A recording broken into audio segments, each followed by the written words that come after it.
Thursday, October 31st. You know how long I've been waiting for this? As somebody who fell out of the loop with DC in between Justice League and Shazam, I was really confused to find out there was a new Batman movie coming out, but even more confused about it being set in its own universe. Add that to the DCEU's really bad track record, and I honestly thought it was going to be garbage. After seeing it for myself, The Batman easily became one of my favorite movies of all time. And not only that, but I think it's the best Batman movie that we've gotten. So walk with me as we discuss the greatness, the beauty, the art that is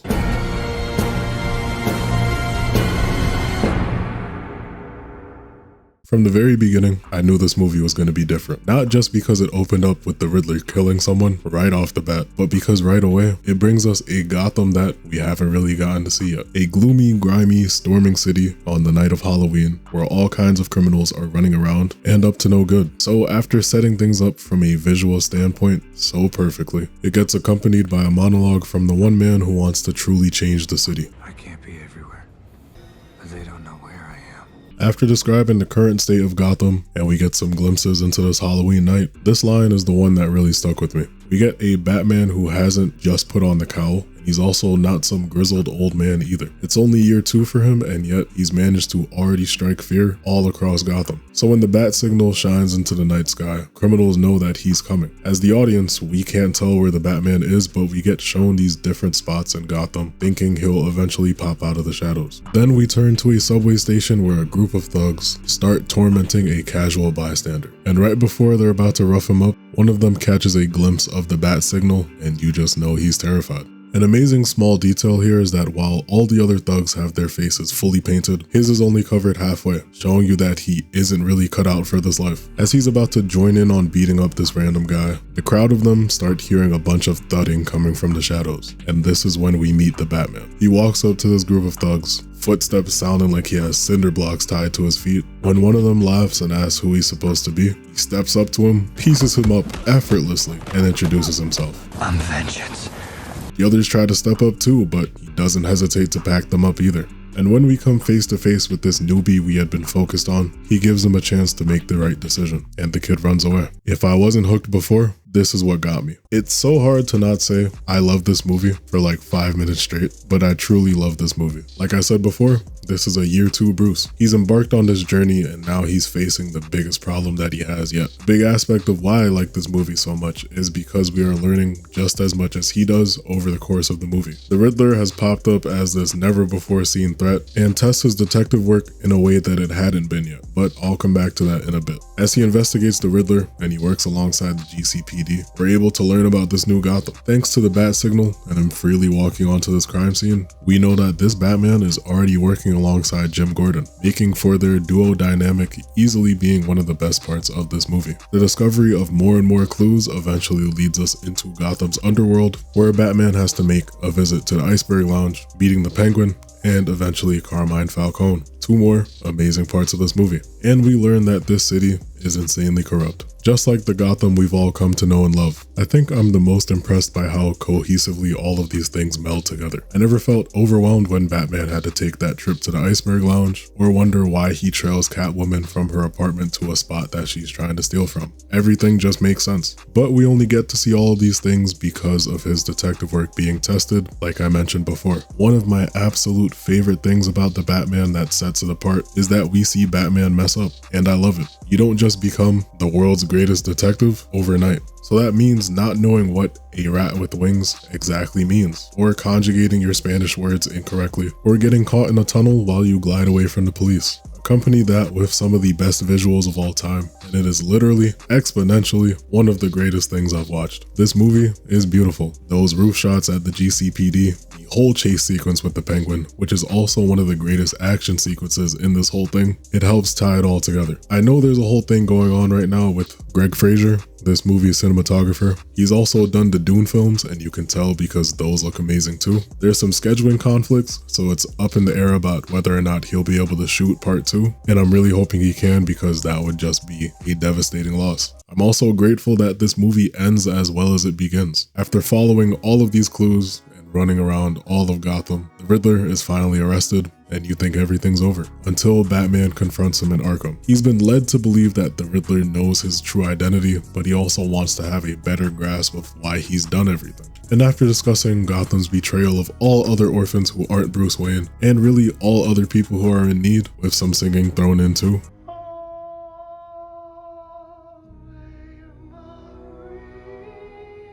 Batman realizes that he doesn't know who he is, and that it's nowhere near being over. Some more digging gets done, and we learn that the grand finale for this whole scheme is flooding Gotham, which is kinda crazy, I'm not gonna lie. Bombs go off all over the city, and the flood commences. Everything comes together at Gotham Square Garden. All of the Riddler's followers who he'd been streaming to are the ones who want to complete the mission, leading to an assassination attempt on the new mayor. And they come pretty close to it until my goat flies down from the ceiling, aura radiating off the screen, and the action kicks right off as he gets straight to work. The action all across this movie has really been pretty good, but this is just a continuation of that goodness. He does get caught lacking at one point and shot in the chest, and I did start stressing out because I didn't know what the future of this Batman looked like at the time, but then Catwoman slides in for the rescue. After successfully clearing out all of the Riddler's goons, the arena continues to get worse from the flooding, and once again, my goat does not hesitate to act and saves a bunch of people from electrocution, leading them out of the arena to safety. To wrap this story up just as masterfully as it began, we get another monologue that encapsulates this whole story so immaculately. In about a week after enduring some of the biggest challenges that he and the city have had to face, Batman learns that he has had an impact on the city, but not only as the vengeful figure who stops criminals at night. Like he says himself, he has to be more, and that means becoming Gotham's beacon of hope.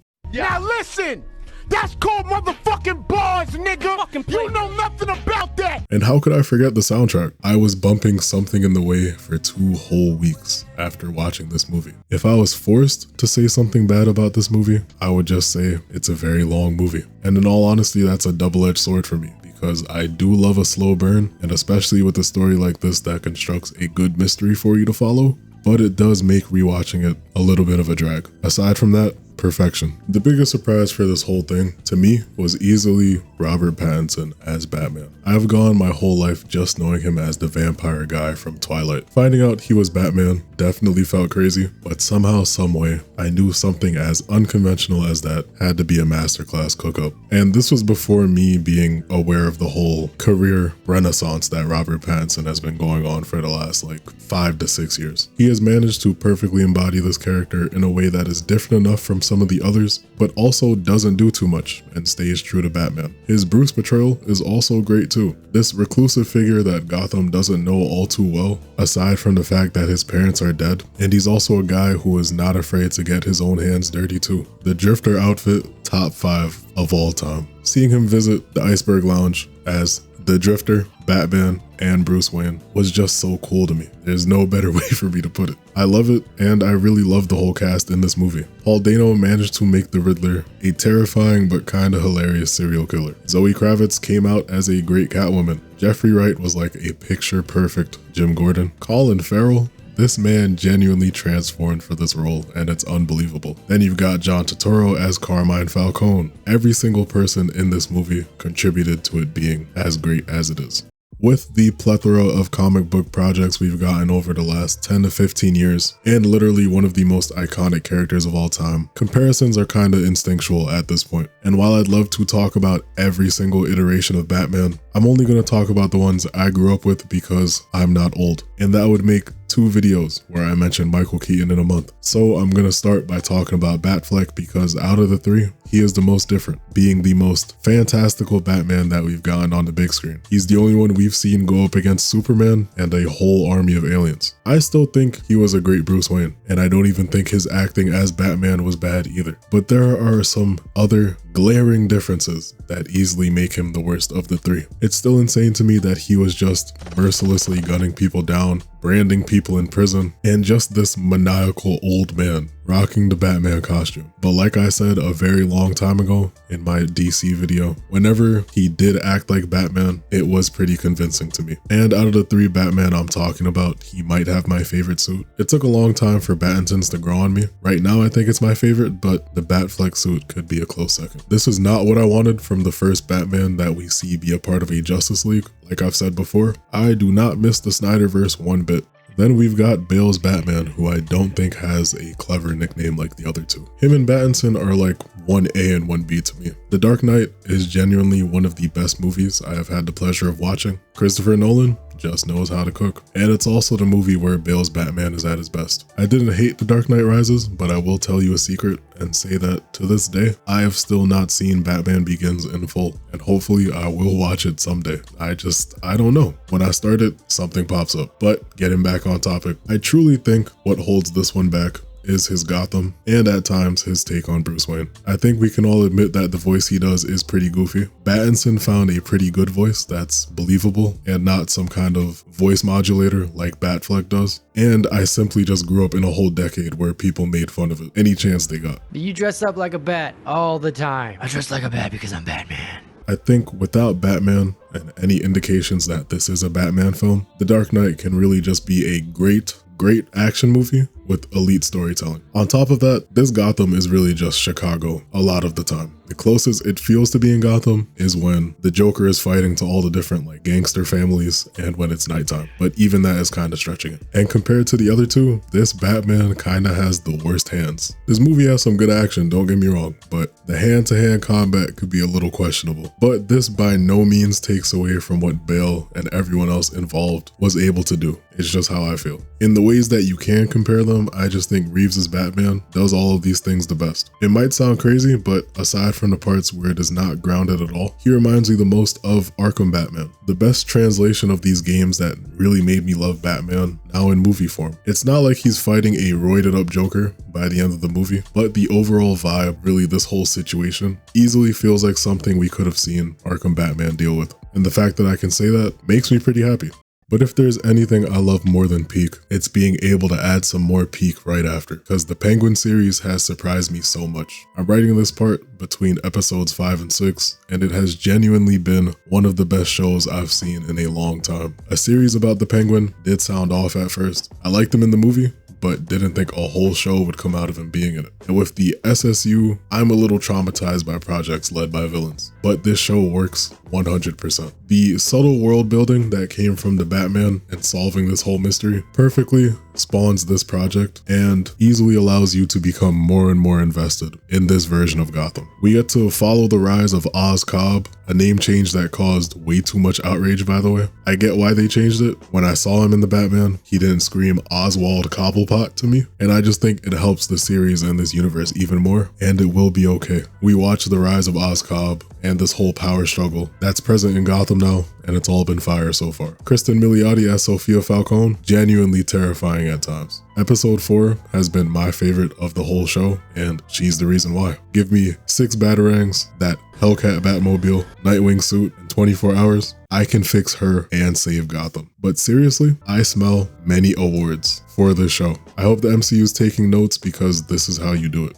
The Batman Part 2 is slated to release on October 3rd, 2026. We don't know too much about it, other than it taking place not too long after the Penguin series, but I do know that I will be seated. I've seen a lot of discourse revolving around the concept of grounded Batman. I've also seen a lot of talk questioning why this isn't the Batman that'll carry over into the DCU, and I can completely get both sides, but I also completely disagree. I have zero problems with this Batman being another grounded one, especially with how good this universe has been so far. And honestly, it's not even that grounded. You know how crazy it is that Alfred's been the one to teach him everything in this universe? Power scaling him would be insane. We know the DCU is going to have its own Batman, and I wouldn't be surprised if James Gunn and Matt Reeves have had multiple conversations between the strikes and the delays about what they want to do so that they don't step on each other's toes. A new trailer for Creature Commandos dropped not too long ago, and we got our first look at Clayface being in the DCU, which pretty much confirms that we'll be getting another fantastical Batman on the big screen.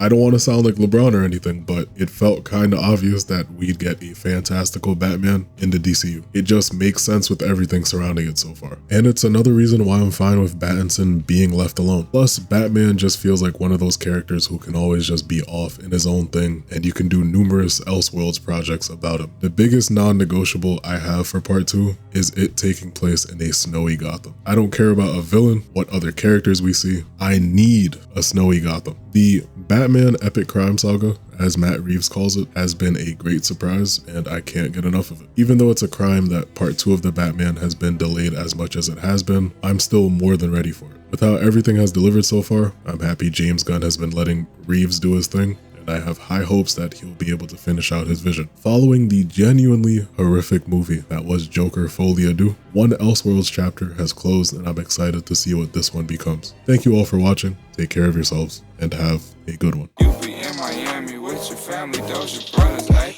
When we split apart, there's the love between our mothers, ayy. No, we ain't together, but whatever, I still fuck with you. Used to get the numbers, selling flights to get them dirty